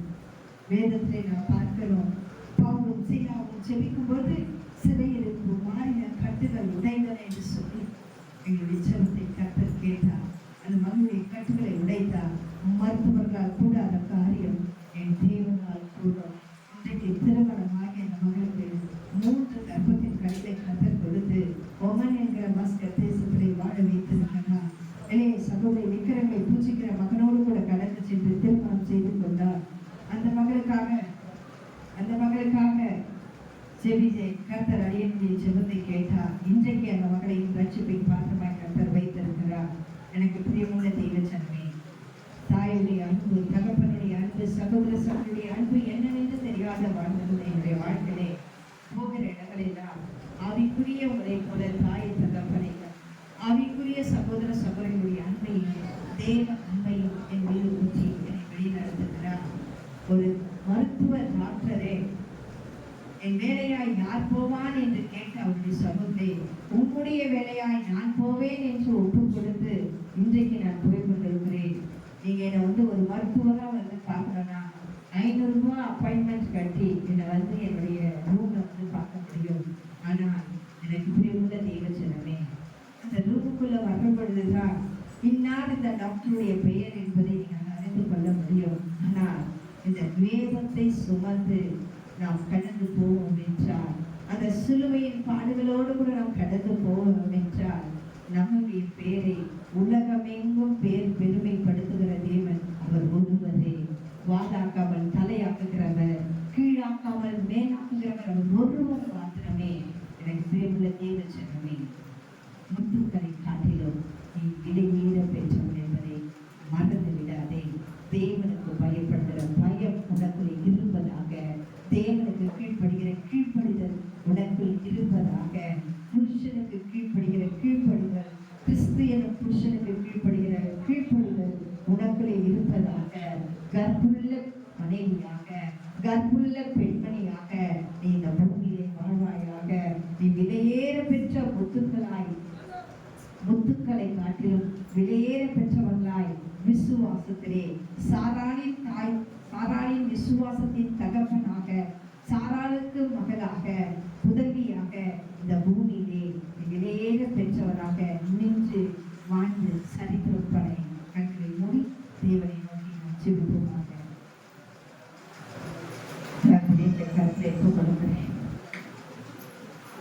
கேட்ட சத்தியத்தின் படி என் ஜனங்களுடைய சமூகத்தை தங்களுடைய ஜீவிய வண்டியை ஒப்புக் கொடுத்து கிறிஸ்து எனும் ஒரே புருஷனுக்கு பயந்து கீழ்ப்படிந்து நடக்கத்தக்க முத்துக்களை காட்டிலும் விலையேற பெற்ற புத்தியுள்ள ஸ்திரீகளாய் இந்த பிள்ளைகள் இருக்கத்தக்கதாக, தங்கள் கற்பை காத்துக் கொள்ளுகிற பிள்ளைகளாய் இருக்கத்தக்கதாக, அநேக அன்றைய பாவத்திலே விழுந்திருக்கிற பெண்மணிகளை தூக்கி எடுத்து நிலைநிற்கத்தக்கதாக இந்த பிள்ளைகளுக்கு கிருபை தாருமாட்டார். இதுவரை நடக்காத நடையை இந்த பிள்ளைகளுக்கு தந்து வழி நடத்துகிறேன். இந்த நிறைவான ஆசீர்வாதம்